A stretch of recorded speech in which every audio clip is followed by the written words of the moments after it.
So Ohio is attempting to pass a new law about DNA testing at birth. There's a new bill in the Ohio House named the Right to Know Act, sponsored by State Representative Josh Williams. Laura Sandlin joins us from the studio this morning. So, Laura, what should people know about this? Tim, Kaylee, the act is all about requiring hospitals to offer genetic testing at birth to verify paternity, as well as reduce any errors that could possibly happen in hospitals. According to sponsor Josh Williams, the testing is optional and it would require the consent of both involved parties. Parents can decline. However, both parents would need to acknowledge that they were informed of the availability. So originally I got excited about this because I thought they were going to go for the law to make it mandatory, but you still giving the mother the option to veto this. Kind of takes away the point, right? The mothers usually are the ones that are against this if they're trying to get over on the guy or whatever guy. So it kind of takes away the point. Additionally, he says the act is also meant to reduce any risk for baby swaps or identification error. However, the act is mainly targeted at unmarried couples in the state in order to help reduce any legal or financial burdens related to establishing paternity through court, as well as any possible legal disputes later. The act is a part of Williams' Family First agenda, focused on supporting families, and he says the right to know is all about strengthening family units, reducing court cases, as well as creating accessibility for biological parents. We require our hospitals, which we give a ton of state money to make this available to the parents. And parents have the right to say no thank you or engage in the practice and see and establish paternity to the child.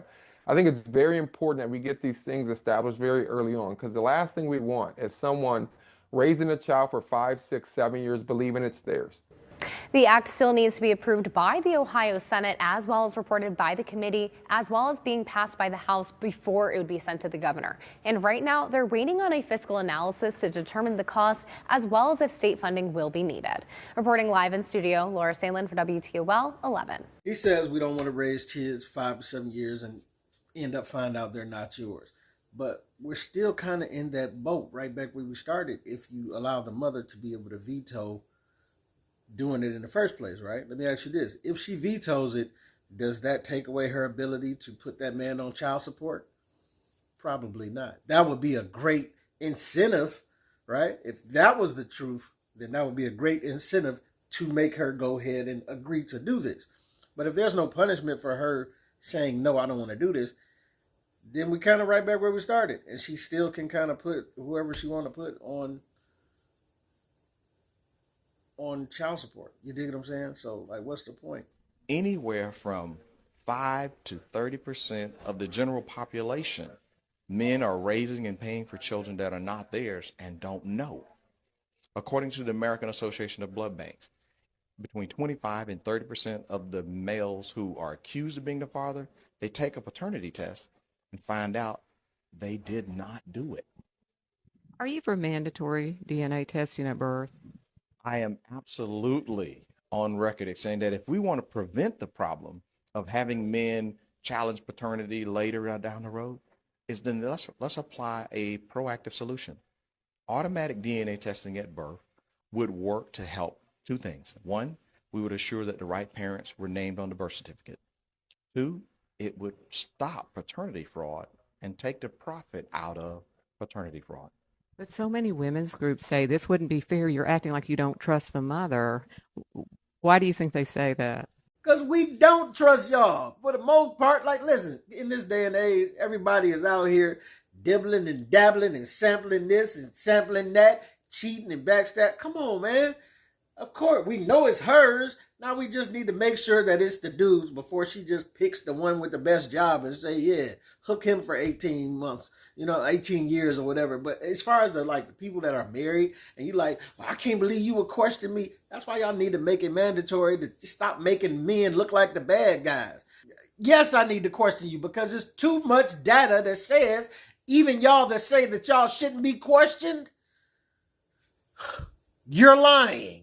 So just make it automatic so we ain't got to be the bad guys and we know who the father is. So we ain't raising the wrong children. Can we talk about the DNA testing center? I had two guys call in. They work at DNA testing centers. One guy had to quit. One guy still works there. He told me 40% of the children are not the man's child. 40%. He said 40%. Somebody call Maury. It's usually make DNA testing it's mandatory. It's two scenarios. It's where the woman, the person's getting a DNA test because the woman claims that is their child. Turns out it's not. The other one is where the parent is on a deathbed and makes a confession, or they need a liver transplant, blood transfusion, and the blood type. There's no way that can actually be the father. So then they find out that because of medical reasons. You mean that's not my father? Then the father finds out from that way. He said it took such a toll on him that he could no longer do it because he would be sitting on the phone counseling the men and the grown children who these women falsely accuse. We see it on Maury, we see it on paternity court, but yet we say men need to be held accountable. Why are these women needing all these why does Maury exist with you are not the father? Why does paternity court exist if DNA women testing are was so mandatory? accountable? Do you know what would happen if DNA testing was mandatory? If they tested all women? Calamity. My sister told me the other day this should be standard. My sister told me last week. That's why they won't do it. She said it should be a standard thing at the hospital. But that's why they won't do it. To me, it just makes sense. Give an epidural, DNA test. So as you can see, the numbers keep creeping up through the years, and women vehemently oppose this. The ratchet ones, at least. It's a lot of intelligent women who understand perfectly, like you saw before, that this should be a law. But it's ones like this that just are not going to agree. 1, 2, 3. Say the camera.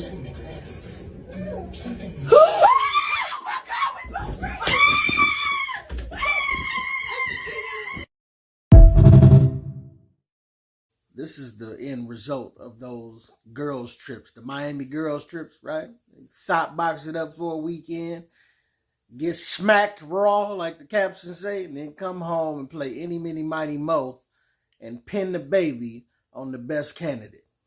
Here's why DNA tests should be mandatory after you give birth. I work at a healthcare facility and I had a mom bring in her paperwork for her child's birth certificate, right? I go through it and I let her know that she left the father's name blank, and just to avoid any surprises, I let her know when she gets the birth certificate, obviously the father's section is going to be blank. It's only going to be her name on the birth certificate. She then is like, oh, well, can I still get child support? I let her, I told her no, because there's no name there and whatnot. And, and I let her know what she would need to do after the fact. She then tells me to give her a minute. She sits down and calls her group of friends, and they go through a list of like 4 or 5 different men on some pros and cons type shit to figure out who of these men would be the best option to be the father. I guess they couldn't come to a decision or whatever. She comes back to me. She's like, oh, well, can you just put my birth certificate to the side and I'll do it once I decide. Ma'am, this isn't layaway. What? And so as you can see, this is straight fraud. It ain't like, oh, she had a one night stand. She was drunk. She don't remember. You know what I'm saying? Maybe she was messing with a couple dudes at the same time. She don't really remember. No, they be conspiring and planning, knowing who the father is. And then they know between the 4 or 5 other dudes that they're trying to pick, which one would be the best one that they can milk. Like, it's some ratchet chicks out here. I'm not saying all of y'all ain't this way, but it's a good majority of y'all that are like this. And only these type of women get this offended when you bring something up like this, when you bring something up as logical as this. I think that the United States making DNA testing mandatory is stupid. I don't think that, it's something that if you feel like you need a DNA test, go do that on your own time because you feel that way. I don't think every person, there's millions of people in the United States. Like, it doesn't make sense that people could be using that time to do other things. Like, you could be saving a life. You could be in a hospital saving a life. We could be using our time better, right? You mean like the 18 years or more that a father would spend wasting time raising and pouring money into somebody's child that isn't his? I personally pay taxes, and I care about where my money goes. I'm not here to pay for so-and-so because there's a confusion about who's the father. That's not my business. Handle your personal And for me, I want to fund schools. I want to fund the MTA because the trains are never on time. We got bigger problems. We have bigger problems. I'm sorry. I'm not paying for no mandatory test. They will always find another problem that they say is more important when the solution that you are posing is going to stop their scam. You dig what I'm saying?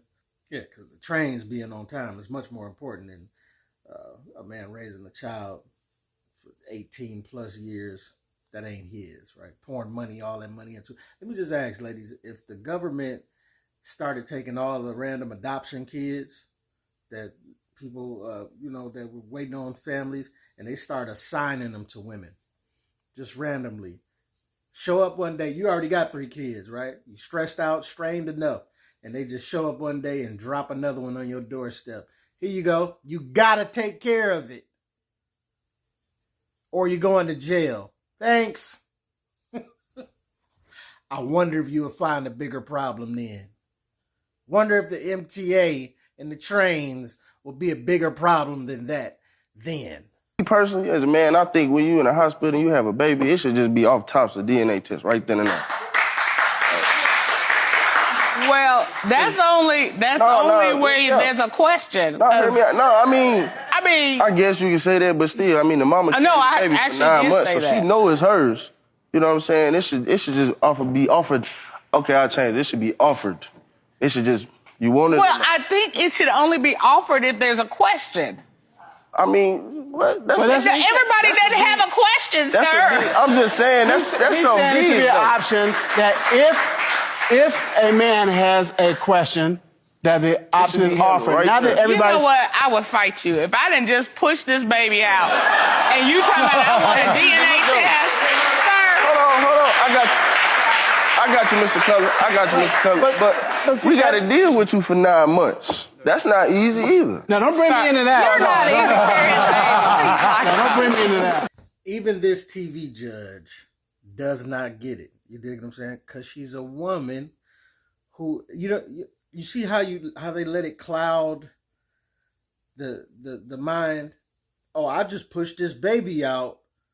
What does that have to do? That's what women do, right? You get pregnant, you push a baby out. That's the process of how that works, right?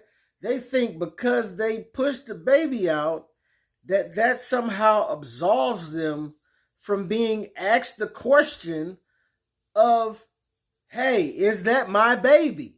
And you would think she's a judge, so she should get it, right? But she's a TV judge. But nonetheless, you would think, you see enough cases in which paternity fraud occur, you think she would understand this concept. No, she's so narrow-minded, and women are just so emotional, and they don't allow themselves to think logically, some of them, that is just ridiculous. It's a judge that was a man, right? And he didn't find out until after his wife passed. I think they have four kids together. And he found out after his wife passed that all his kids was not his. And they had a long, wonderful marriage. And all of them wasn't his. And this be the same couple that, like, you know what I'm saying? It'll be a couple just like this that swear they've been together 40 years or something, and I'll fight you if you think this baby ain't yours, and da-da-da. Whole time, it ain't yours. So it's just nothing to get around. It's always the mothers. Fathers maybe. You dig what I'm saying? Mother's baby, father's maybe. However that saying go. But the thing is, it's very irritating that women can't wrap their mind around this concept. But I'm sick of the laws not being formed to give men some relief.